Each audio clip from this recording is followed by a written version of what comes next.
Bonjour, ici Guillaume Crouzet depuis les studios de CGTN à Paris pour cette édition spéciale sur le thème suivant: comment évoque-t-on la Chine dans la presse française ces derniers mois?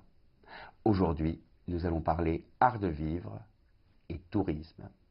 Dans Challenge, en date du 21 janvier, ce titre absolument percutant: l'avènement de la Chine est l'événement qui a le plus transformé le marché du luxe ces 20 dernières années.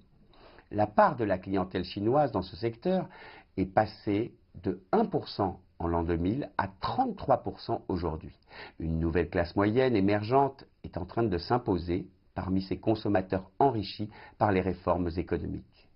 Mais attention, ces jeunes Chinois branchés sont aussi exigeants et fiers. En novembre dernier, jugeant insultant une vidéo postée par les créateurs italiens Dolce & Gabbana, ils ont appelé sur les réseaux sociaux à boycotter la marque. Les stylistes ont été obligés d'annuler leur défilé à Shanghai et aujourd'hui encore, leurs boutiques en Chine sont vides. L'art de vivre à la française passionne de plus en plus la Chine, comme nous le raconte le 4 février dernier le quotidien Le Monde, avec un papier sur la fascination chinoise pour le vignoble bordelais.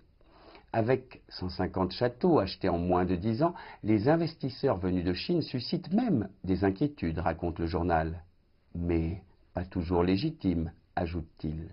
Évidemment, quand un entrepreneur chinois débaptise le château de l'Artaud pour le renommer Château Lapin Impérial, ses voisins de vignoble voient rouge.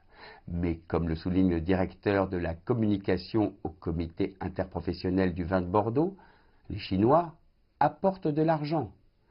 Ils rénovent les propriétés et ils jouent le maintien de la qualité.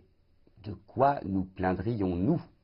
Et il est vrai aussi qu'au total, seuls 3% du vignoble bordelais appartient aujourd'hui à des ressortissants chinois. Autre phénomène qui passionne les lecteurs français, c'est le succès du tourisme chinois en France. Le Figaro y consacre une grande enquête dans son édition du 6 février. Du Louvre aux stations de ski français, on courtise ces voyageurs qui se déplacent en groupe, mais aussi désormais en individuel. Bien sûr, aller admirer la Joconde ou les sculptures du plus grand musée parisien, le Louvre, a séduit l'an dernier plus d'1 million de visiteurs chinois. Mais aujourd'hui, c'est toute la France qui est devenue le terrain de jeu et de découverte de cette clientèle.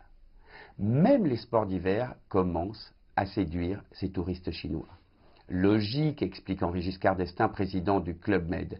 D'ici à 10 ans, la Chine sera probablement le plus gros marché de ski au monde, déclare-t-il. En attendant, la France bichonne ses nouveaux touristes. Et il y a de quoi. Un quart des Chinois voyageant en Europe viennent chez nous. Plus de 5 millions d'entre eux sont attendus dans l'Hexagone d'ici à l'an 2020. Enfin, l'histoire et le patrimoine de la Chine fascine aussi les Français, comme en témoigne ce papier paru le 15 février dernier dans le quotidien Le Parisien.